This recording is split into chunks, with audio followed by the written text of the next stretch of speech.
तो आज से 110 साल पहले 15 अप्रैल 1912 वो तारीख थी जब दुनिया का मशहूर तरीन बहरी जहाज टाइटैनिक समंदर में डूब गया था।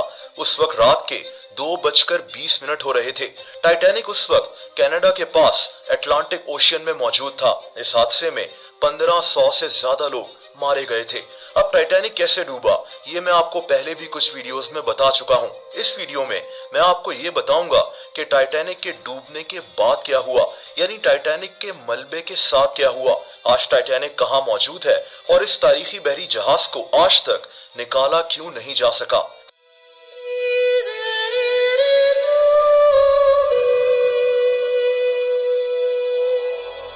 दोस्तों, टाइटैनिक को बनाने में 2 साल लग गए थे। इसको बनाने में 3000 लोगों ने काम किया था। इस बहरी जहाज में 2200 लोग सफर कर सकते थे। टाइटैनिक इंग्लैंड से अमेरिका सफर कर रहा था, लेकिन अपने सफर के दौरान ये एक आइसबर्ग से टकरा गया।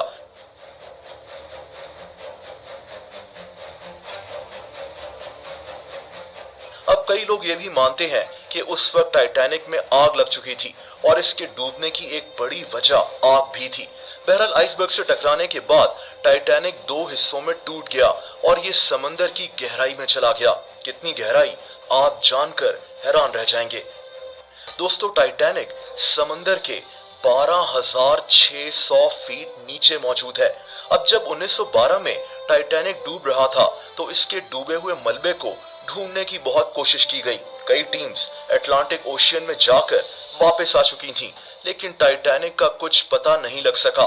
समंदर की 12,600 फीट गहराई में शदीद अंधेरा होता है और यहाँ पानी का प्रेशर बहुत ज्यादा होता है, यानी टाइटैनिक को ढूंढना ही एक बहुत मुश्किल काम था। इसके अलावा उस जगह मौसम भी अक्सर खराब हो जाता था और टीम्स के लिए समंदर में रुकना एक मसला बन जाता था।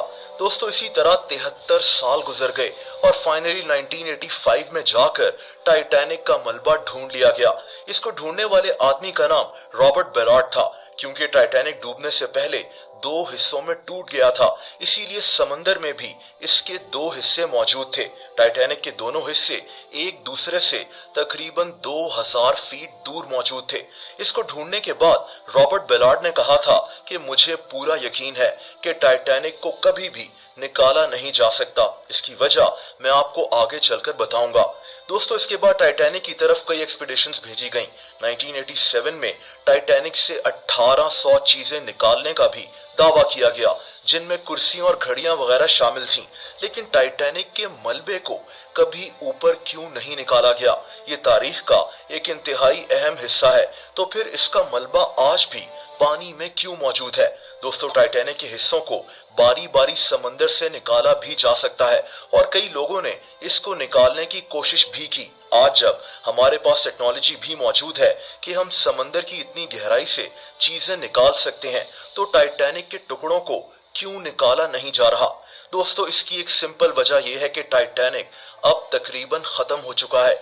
इस पर जंग लग चुका है। ये इतनी बुरी हालत में मौजूद है कि इसके कई हिस्से समंदर के 38 स्क्वायर किलोमीटर्स की गहराई में फैले हुए हैं। इसको अगर ऊपर की तरफ लाने की कोशिश भी की जाए तो इसके हिस्से टूट फूट जाएंगे। एक्सपर्ट्स का मानना है कि बहुत ज्यादा पैसे खर्च करने के बाद भी अगर टाइटैनिक के हिस्सों को निकाल लिया जाए तो इनको पहचानना ही मुश्किल हो जाएगा और इतने पैसे खर्च करके भी इन हिस्सों को निकालने का कोई फायदा नहीं होगा। दूसरी बात यह भी है कि टाइटैनिक को आहिस्ता आहिस्ता समंदर के नीचे मौजूद बैक्टीरियाज खा रहे हैं, यानी शायद आने वाले वक्तों में टाइटैनिक मुकम्मल तौर पर गायब हो जाएगा। ये आज भी आहिस्ता आहिस्ता टूट रहा है, यानी समंदर की हजारों फीट गहराई, मौसम की खराबी और नीचे पानी का प्रेशर उतना मसला नहीं है। असल मसला टाइटैनिक की हालत है, जो जंग लगकर तकरीबन खत्म हो चुका है। इसीलिए ये तारीखी और दुनिया का मशहूर तरीन बहरी जहाज आज भी समंदर की 12,600 फीट गहराई में मौजूद है और ये एक कब्रिस्तान का मंजर पेश करता है।